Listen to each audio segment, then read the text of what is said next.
भारत की असली प्रेम इमारत कोई सफ़ेद पत्थर का ताजमहल नहीं, बल्कि वास्तव में टाटा द्वारा बनाई गई एक कंक्रीट की इमारत है। नहीं, आज हमारी कहानी का नायक रतन टाटा नहीं है। आज हमारी मूल कहानी के नायक का नाम है दोराबजी टाटा और नायिका मेहरबाई टाटा।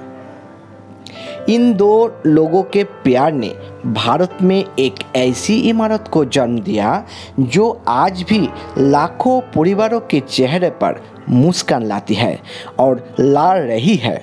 और इस इमारत की अलग अलग हिस्से भी भारत के अलग अलग हिस्सों में है। इसलिए ये कहानी आज भारत के हर व्यक्ति को जाननी चाहिए।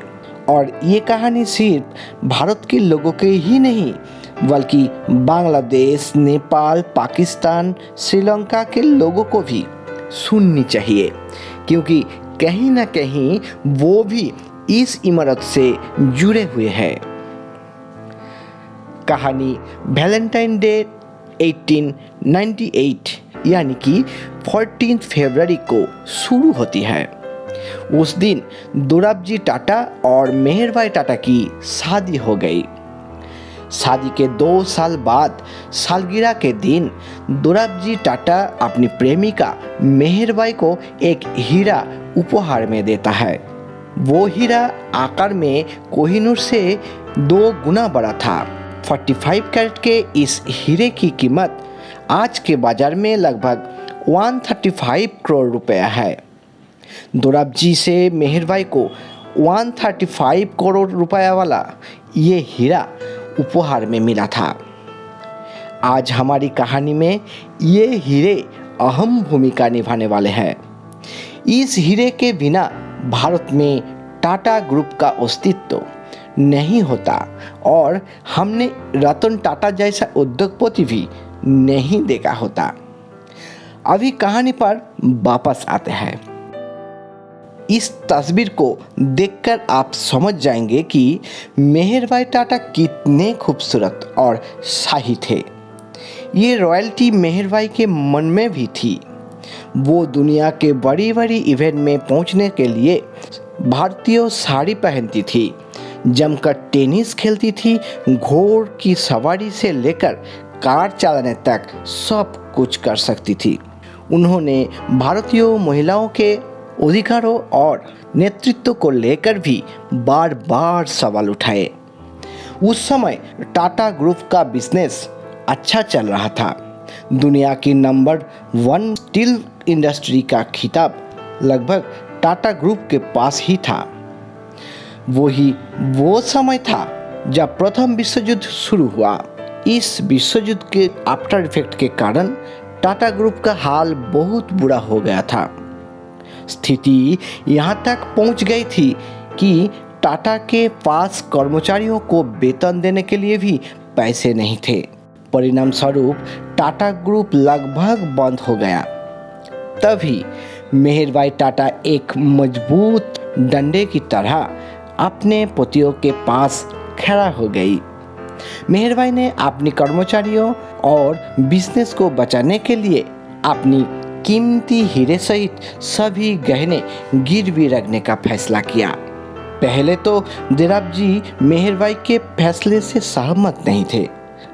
आखिरकार गरीब फैक्ट्री श्रमिकों को बारे में सोचते हुए दोराबजी को स्वीकार करने के लिए मजबूर होना पड़ा।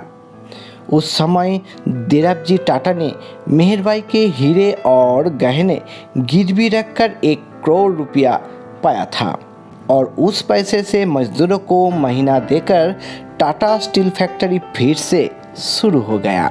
मेहरबाई के इस सैक्रिफाइस से टाटा ग्रुप फिर से चल पड़ा।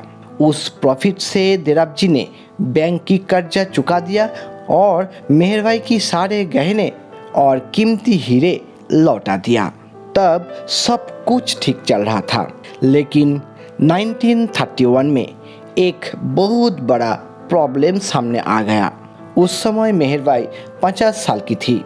मेहरबाई को ल्यूकोमिया यानी कि कैंसर हो गई थी। देश और विदेश की बहुत अच्छी डॉक्टरों को दिखाने के बाद भी कुछ ठीक नहीं हुआ।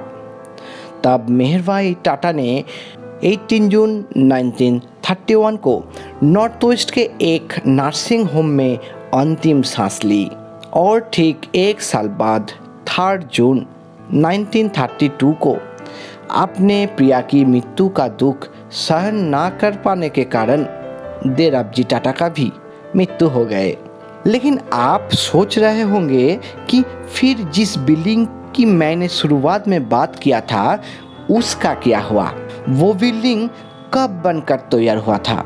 आपको जानकर आश्चर्य होगा, अपने जीवन की अंतिम वर्ष में उस इमारत को बनाने के बाद देवराबजी टाटा की मृत्यु हो गई।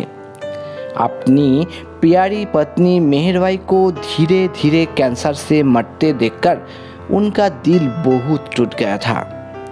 उस समय भारत में कई कैंसर ट्रीटमेंट हॉस्पिटल नहीं था, तो फिर भारतीयों को कैंसर नहीं होता था, अवश्य होता था, और उसके कारण गरीब और मिडिल क्लास भारतीयों को बिना इलाज के मरना पड़ा। इसलिए देवराबजी टाटा ने भारत के आम लोगों के बारे में सोचते हुए अपनी पत्नी मेहरबाई का वो महंगा हीरा बेच दिया। उनके द्वारा बेची गई उस भारी धनराशि से टाटा मेमोरियल हॉस्पिटल और लेडी टाटा मेमोरियल ट्रस्ट का निर्माण किया गया था। अब बात करते हैं उस इमारत यानी टाटा मेमोरियल हॉस्पिटल की, जिससे हमने वीडियो की शुरुआत में भारत के प्यार का सच्चा प्रतीक बताया था। इस टाटा मेमोरियल हॉस्पिटल में हर साल कैंसर से पीड़ित लगभग 65,000 लोग इलाज के लिए आते हैं, जिनमें से 70% कैंसर पेशेंट को हॉस्पिटल में मुफ्त इलाज दिया जाता था। इस हॉस्पिटल में हर साल कैंसर से पीड़ित लगभग 4,50,000 लोगों का फॉलोअप किया जाता है। ये हॉस्पिटल हर महीने हजारों कैंसर पीड़ित बच्चों का इलाज करता है और उन्हें उनकी मां की गोद में लौटाता है। ये टाटा मेमोरियल हॉस्पिटल हर दिन हजारों बच्चों को अनाथ होने से बचाता है। इसलिए न केवल भारत में बल्कि भारत के बाहर भी विभिन्न देशों से कई लोग टाटा मेमोरियल सेंटर की विभिन्न शाखाओं में इलाज के लिए आते हैं। ताजमहल को बनाने के बाद शाहजहां ने अपनी मजदूरों की उंगलियां कटवा दी ताकि फिर कभी ताजमहल जैसी वास्तुकला का निर्माण ना हो सके। लेकिन अपने मृत्यु से पहले देवराबजी टाटा ने कहा था कि देश भर में ऐसी कई हॉस्पिटल बनाना चाहिए जिससे देश में आम और गरीब लोगों को कैंसर का सही इलाज मिल सके।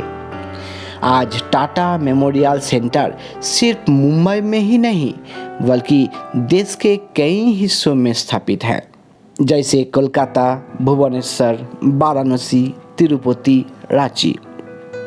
भारत सरकार असम, उड़ीसा, झारखंड, तेलंगाना और नागालैंड के सहयोग से कैंसर ट्रीटमेंट नेटवर्क विकसित करने की प्रयास में है और इन सभी चीज़ों के पीछे एक ही वजह है, वो है प्यार। टाटा मेमोरियल हॉस्पिटल 92 साल से भी अधिक समय से कैंसर को हराने की लड़ाई लड़ रहा है, जिसके कारण मेहरबाई को दुनिया छोड़नी पड़ी थी और कुछ ही दिनों में टाटा ग्रुप 100 रुपये में कैंसर ठीक करने वाली दवा बाजार में लाने जा रहा है। वो समझाने की ज़रूरत नहीं है कि बाजार में आने के बाद ये दवा शायद लोगों को बहुत फ़ायदा होगी। आज पूरी दुनिया प्यार के निशानी के रूप में ताजमहल को जानती है, लेकिन भारत की असली प्रेम निशानी टाटा मेमोरियल हॉस्पिटल है और इसलिए मेहरबाई और देवराबजी टाटा की प्रेम कहानी को भारत के हर व्यक्ति तक पहुंचने की ज़रूरत है, अन्यथा ये महान घटना इतिहास की पन्नों में दबकर हमेशा के लिए दूर चले जाएगी।